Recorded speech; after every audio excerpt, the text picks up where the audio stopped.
Саламатсыздарбы? Ош шаарындагы Курманжатка көчөсүндөгү пешаходдун адамдар жөө басуучу пешаходдун биринде Франциянын президенти Эммануэль Макрондун сүрөтү мынтип пешаходко жабыштырылган. Анын үстүндө ошол буттун изи тартылган сүрөттөрдү да көрүүгө болот. Азыр биз ошол Курманжатка менен Алишер Наваи көчөсүнүн кесилишиндеги жөө басуучу адамдар өтүүчү жанагы пешаходко барабыз.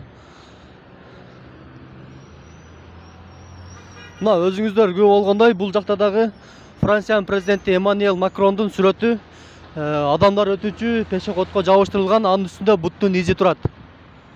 Буга чейин Оштогу мечиттердин биринде дагы Эммануэль Макрондун сүрөтү жабыштырылып, анын үстүндө чочкон ажос дажол деген сөздөр жазылган боюнча интернет колдонуучулары өздөрүнүн социалдык баракчаларына бөлүшкөн.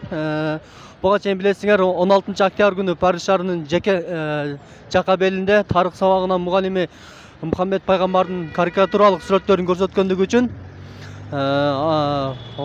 жаш өспүрүм аны өлтүрүп, кесилген башын социалдык тармактарга таратып, Франциянын президенти Эммануэль Макронго кайрылып, пайгамбарды шылдыңдаган үчүн ушундай жолго бардым деп айткан.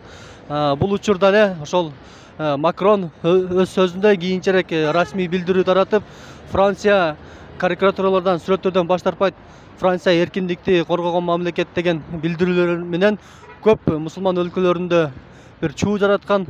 Анын ичинен Түркиянын президенти Режеп Тайип Эрдоган болсо мусулман өлкөлөрүн Франциянын товарларына бойкот жарыялаган чакырганын биз дүйнөлүк массалык маалымат каражаттарынан окуп билип жүрөбүз.